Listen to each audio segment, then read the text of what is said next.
This presentation introduces the pre-birth version of the risk-2 or stage 2 risk assessment, which is part of the risk model. Other presentations provide an introduction to the risk model and explains the overarching framework of risk 1 screening to risk 2 assessment. There is also a presentation about risk 2 and the significant harm checklist. The pre-birth risk assessment is a specialist version of risk 2. This presentation only explains the difference between these two documents. It builds on the presentation about risk 2. It's important to understand how risk 2 works. The presentation about risk 2 explains how the risk assessment format works and how to complete the form. So, please make sure you are familiar with risk 2, and if you need to, you can look at that presentation.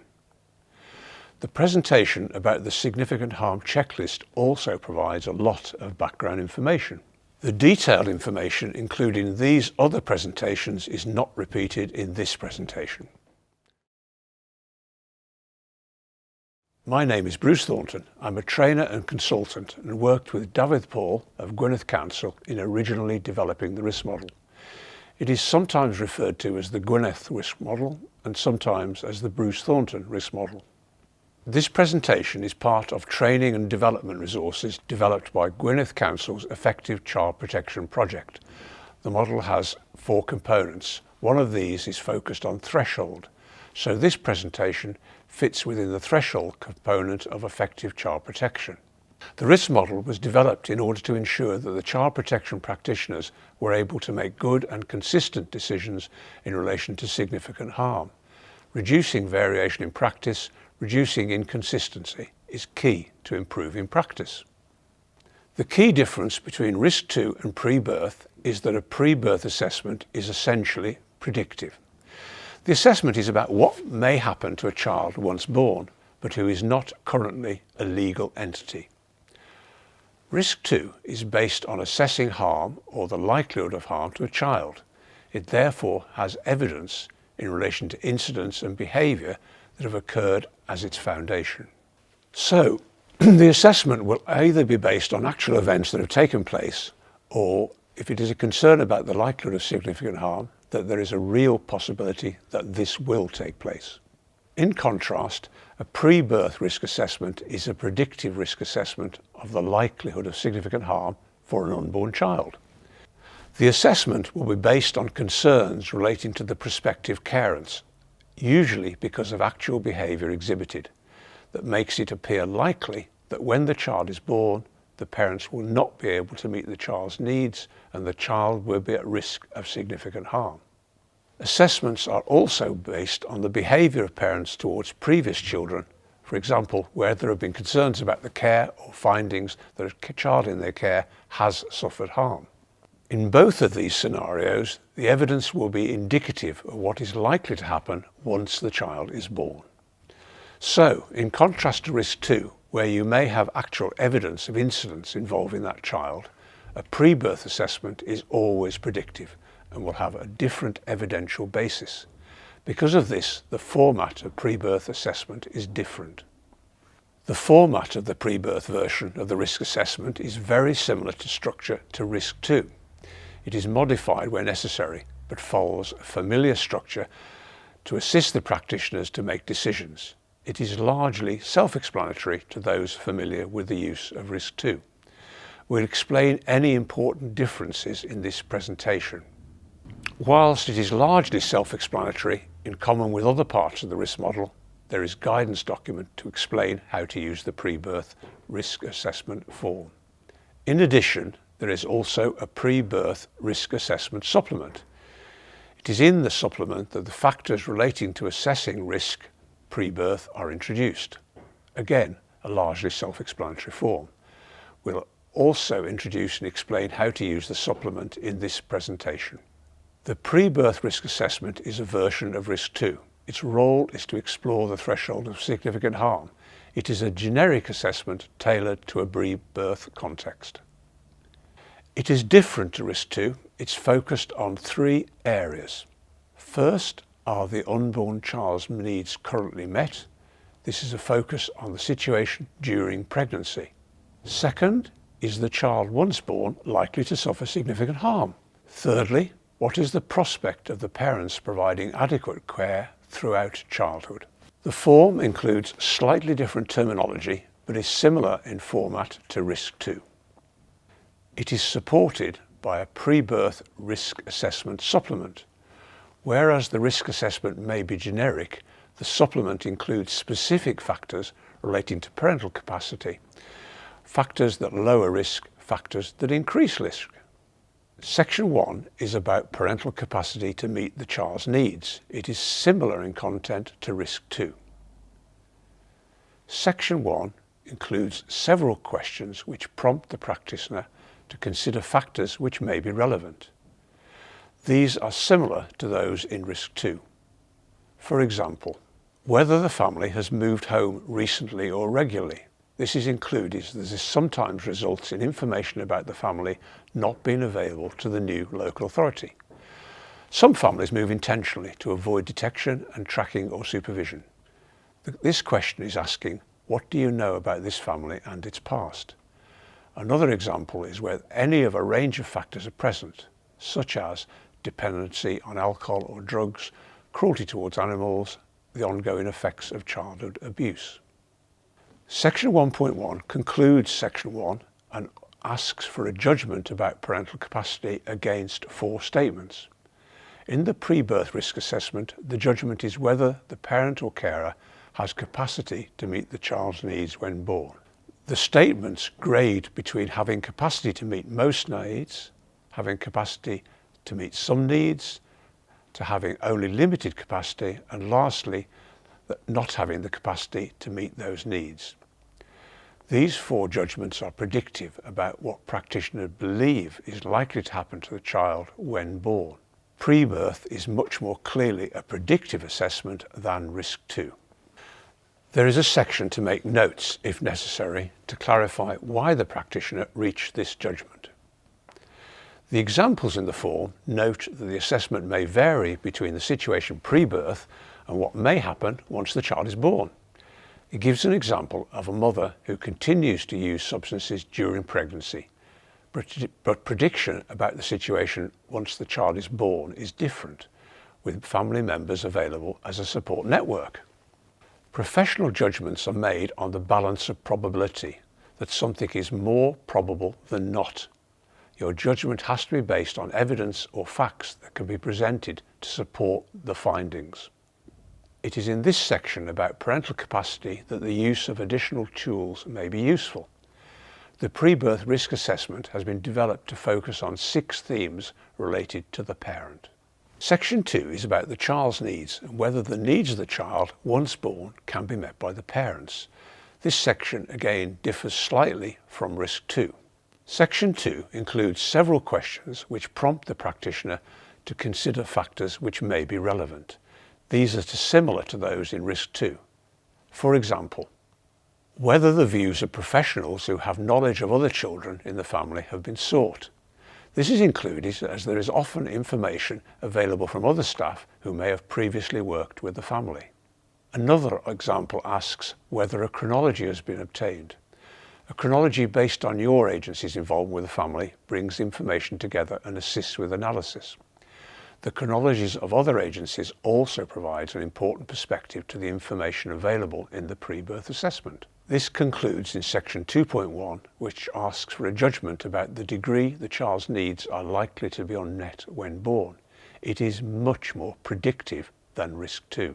The statements grade between very few of the child's needs remaining unmet, through to some, to many, and to most needs being unmet. It introduces the concept of critical need. You'll see this in each statement. For example, in Item 3, many of the child's needs are unmet or likely to remain unmet when born, but that those needs were not critical needs. A critical need is a life or limb need where unmet would have immediate and severe consequences for the child. More information about critical needs is available in the presentation about Risk 2. Again, there is a section to make notes if necessary. The matrix in Section 3 draws together the professional opinion in Sections 1.1 and 2.1. It brings together the findings in relation to parental capacity and the needs of the child. The scoring from the professional opinion boxes at the end of 1.1 and 2.1 are cross-referred in the matrix to establish the level of harm. The professional opinion is whether there is an indication of harm, either little indication of harm, or that there is an indication of harm, or that there is a strong indication of harm. Whereas risk 2 focuses on a child and has observation as evidence, in pre-birth it's focused on current harm during pregnancy and likely harm once the child is born. Section 4 and 5 and 6 follow a similar format to risk 2. They are largely self-explanatory. Section 4 classifies harm according to Section 1(9) of the Children Act 1989. This relates to the predicted or likely harm once the child is born. Section 5 is about likelihood of the harm continuing or increasing once the child is born. In Section 5.1, it asks what the current patterns of harm is to the child, whether harm has been increasing, continue at the same level, or decreased. In Section 5.2, it predicts the likely harm once the child is born. Is harm likely to increase, stay the same, or decrease? For example, parents who have previously cared well for babies but have been unable to provide safe care for mobile children as they grow. The likelihood is that the harm will increase. Section 6 is a risk summary. It brings together what we established in Section 3, the risk matrix, where we established the indication of harm, and what we established in Section 5 about likelihood. If we look at examples, an indication that the harm may be present and that it is likely to increase. The mother has been using drugs during pregnancy with possible effects on the child, indicating harm to the child. Once the baby is born, the parents will have no support or experience as parents. Due to drug misuse, their ability to look after themselves was challenging, let alone to care for a baby. There is a real possibility that indicated harm would increase. Another scenario. Both parents misusing drugs with specific risk to the baby in the womb. Mother's been advised but continued chaotic drug use. During pregnancy, the extended family have been unable to help or intervene. But once born, the extended family can ensure the child is cared for, as has been the case with other children in the extended family. In this case, we'd have a strong indication of harm, but a likelihood it would decrease with the availability of other carers to keep the child safe. Significance in pre-birth. What makes harm significant is recorded in Section 7. It is focused on the situation during pregnancy, risk to the unborn child, and also the risks once the child is born. Section 8 records your decisions. Completing Section 7 is challenging. The legal definition of significant harm, Section 31 of the Children Act 1989, states that you should compare the child's health or development with a similar child and ask, is this what would be reasonably expected? For assessments pre-birth, the question is predictive. It asks, when the child is born, will the care provided be what you'd expect of a similar child? Practitioners need to consider on what evidence such predictions are based. There are two features in case law that help us to clarify what constitutes significance. It includes harm that is severe and harm that has additional meaning. Harm that is severe includes types of harm that children have difficulties in overcoming in later life. As an example, for a child in the womb, this could be the effect of physical violence to the fetus during development, or the lasting effects of alcohol or drug use during pregnancy. And once born, the possibility of long-term neglect at a lower level, which becomes significant over time. Of course, as this is predictive assessment, it's important to gather the evidence in order to make these predictions. Case law informs us that likelihood is a real possibility it will occur. We also know the more severe the harm that could happen, the less likely it has to be that it will occur to meet the threshold, and vice versa. The second element is related to meaning. This means something unusual, noteworthy, or important.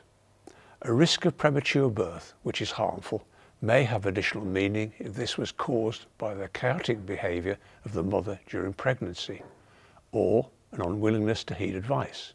It provides some concerning explanation about the potential harm, usually about the intentional or neglectful actions of the parents. More information about reaching a judgment about significance and what constitutes likelihood are included in the video presentations about Risk 2 and the Significant Harm Checklist. When identifying what makes harm significant, the additional meaning, inference or attribution is often related to the capacity of parents to meet a child's needs. I mentioned in section 1 that the pre-birth risk assessment supplement was particularly focused on parental capacity, with the 6 of the 7 factors that elevate risk linked to parental capacity. The supplement would be a useful reference when considering the question of significance in section 7. The summaries in section 7 are different to the structure in risk 2. Here there are 3 questions. These are answered with yes, no or not sure. The first 2 look at current and future harm. Harm during pregnancy can be from physical violence or substance misuse. The third question asks whether parents are likely to be able to provide the child with adequate care throughout childhood. This is asked as there are parents who have previous history in providing care for babies but find it difficult once the baby becomes more mobile and more demanding. Children have to have consistent care throughout their lives. Section 8 records the overall decision about likelihood of significant harm and a statement to explain the practitioner's reason for their decision. Overall decision is recorded as yes, no or not sure. The reason for decision statement includes the worker's explanation for the decision they have reached about significant harm. To assist practitioners, this statement can be constructed by bringing together critical summaries from the important sections in the assessment. For example, from section 1.1, the professional opinion about parental capacity, and from section 2.1, the professional opinion about the child's needs. From section 3, the indicated level of harm, its classification from section 4, and the prediction about future harm from section 5.2. The aspect that makes likely harm more significant comes from section 7. Bringing these together into a single statement provides a professional summary that can be used in other documents, such as a social work report to case conference. This is an example. As you read it, you'll see the statement and the section that was summarised in brackets. You'll notice a brief sentence to explain or qualify for the finding. For example, here you'll see the finding from section 1 that the parent has limited capacity. To this is added a brief qualifying statement that this was due to the mother's continued abuse of substances and chaotic lifestyle throughout her pregnancy. Another interesting section is the prediction from 5.2. Here it states that the harm posed to the child is predicted to increase once the baby becomes more mobile. The video presentation to Risk 2 explains the construction of the reason for decision paragraph in greater detail. There are a few other sections which are similar to Risk 2 and are largely self-explanatory. These include recommendations to use a specialist assessment tool, recommendations for follow-up actions and record of the team manager's comments. Pre-birth risk assessment supplement. You can use the pre-birth risk assessment supplement in several ways. It was originally created to support the process of assessing risk, specifically in pre-birth. Because the pre-birth risk assessment kept to the format of Risk 2, it wasn't easy to include all the more specialist areas related to pre-birth. The supplement works like many of the other specialist assessment tools, a separate tool that provides focus on a specific area. And, like the Significant Harm Checklist, it has proved to be very useful to staff and over time has been used as a standalone document. So it can be used to help you complete the pre-birth risk assessment form or as a standalone document. It lists factors that elevate or lower risk and provides a structure to analyse these. It informs your judgment whether the parent carers have the capacity to meet the unborn child's needs and protect them from harm. The supplement is based on our corner's work for Carmarthenshire NSPCC. It has 3 sections. Section 1 has a list of factors identified in research to elevate or lower risk in pre-birth. These are structured across 7 domains or themes. Section 2 summarises and analyses the information, and Section 3 identifies any follow-up actions indicated. Section 1 includes 7 domains. The first 2 themes are only relevant if there has been previous abuse. These are factors related to the abusing parent and factors relating to the non-abusing parent. As an example, the risk factors for parents who are abused include factors such as having no other non-abusing parent present, suffering from a mental disorder or illness, not accepting responsibility for the previous abuse, or non-compliance with professionals. And the risk factors identified for the non-abusing parent include not accepting that their partner abused the child or minimising the seriousness of the abuse that took place. The other 5 themes are more generic and include family issues such as marital partnership and the wider family, what is known now about the expected child. For example, is the child likely to have special needs? What is known now about how the relationship with the parent and the expected baby is perceived? For example, unrealistic expectations or lack of preparation. Social issues, such as a lack of support or poor housing. The last of the 7 themes focuses on the parent's future plans, whether they are realistic and considered appropriate. If we review all of the 7 themes, we realise that 6 of these relate to the capacity of the parent to meet the child's needs when born. The other one, theme 6, is about social issues and to some degree is unrelated to the parental factors. Theme 6 includes poverty, inadequate housing, lack of support network, and whether the area is one of high stress and delinquency. Whilst the supplement can be used as a standalone document, it fits in well with the first section of the pre-birth risk assessment form. The screenshot is of the pre-birth risk assessment, and the question in section 1.1 is whether the parents have the capacity to meet the unborn child's needs and protect them from harm. These 6 themes provide a lot of evidence about parental capacity. It also informs the question of significance in section 7 of the risk assessment.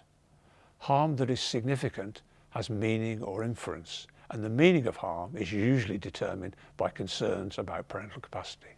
If we look at 2 of the themes in detail to see how the supplement is structured. Theme 3 focuses on family issues. On the left, some of the factors that elevate risk. For example, disharmony or instability in the relationship, having little control over how they respond, have networks that are violent or deviant in some way, or that the family members are not working together. On the right, some of the factors that lower risk. As you look at these, you'll see that often the direct contrast to or immediate opposite of a risk example. For example, to have stable relationships, good control over reactions, no networking with violent or deviant people, or that the family is working well. As you see, some of the other factors, there are 18 in total in theme 3 on the forms. There is no counting of factors or scoring. The purpose of this format is to draw attention to what is indicated so that the relevancy of all the factors can be considered in your analysis. If we look at another section, theme 7 focuses on future plans. On the left, factors that elevate risk, for example, not having plans in place, lack of recognition of problems, or the need to change. On the right, factors that lower risk, having realistic plans and for those to be in place, an acknowledgement of problems and necessary changes they need to make. The form has tick boxes against each statement to give you a visual record of the presence of various factors. For theme 7, there are a total of 12 factors listed. As stated already, there's no counting or scoring. It merely draws attention to the existence of an issue which, according to research, is relevant. We've looked at 2 themes. In total, there are 7 of these themes. How relevant each of these are is a matter that you can explore in your analysis. As I explained, there is no formal scoring. What we see in section 2 is that the factors are summarised and then analysed. Section 2 summarises the factors that lower and elevate risk and then interprets or analyses these. For factors that lower risk, the practitioner is prompted to summarise those aspects identified and to make comment about how important these are, how relevant in the practitioner's judgment. These factors often relate to strengths, and from an appreciation of strengths, the prospects of enhancing these and reinforcing the family's resilience. The image is about aiming high, success and support. However, remember that not all strengths are relevant in offsetting areas of concern. Think of relevant strengths. Adopting a similar format, the section also records factors that elevate risk. Again, the practitioner is prompted to summarise those aspects identified and to make comment about how important they are or how relevant in the practitioner's judgment. Some are important and require intervention. Comments can be recorded about potential corrective interventions for a factor that elevates risk. For example, theme notes that resistance to change elevates risk. A corrective intervention may be to assess capacity to change using change tools. The use of collaborative conversations or to focus on change talk in order to stimulate the parent's motivation towards change. The image is about trying to stop something happening. It is about trying to control or limit the impact of a risk factor. Analysis. So, how do we analyse the information gathered in the supplement? What does this mean? The supplement is addressing the question about parental capacity to meet the child's needs and protect them from harm once they are born. If we look at the supplement, 6 of the 7 themes are directly related to the capacity of the parents to meet needs. This is very much the things you should consider when completing your pre-birth risk assessment, especially in the first section of the pre-birth risk assessment, where the parent capacity is assessed, and in section 7, which focuses on significance. It asks, do the parent or carers have the capacity to meet the unborn child's needs and protect them from harm? The image represents yes, I know what this means. That is the challenge of assessment. It should give you an answer to something you're investigating. The assessment is about predicting whether there is likely to be harm because the child's needs are not met by the parents and whether the predicted harm will be significant. And our baseline requirement is that care should be good enough, not perfect. The supplement provides us with evidence about factors which influence our professional judgment about the capacity of parents, what seems evident, what factors are present that lower risk, and what factors increase risk. What does the balance of these factors tell us? Do we believe the parents have capacity to meet most of the needs, some of the needs, or do we feel that their capacity is limited, or even that they do not appear to have capacity?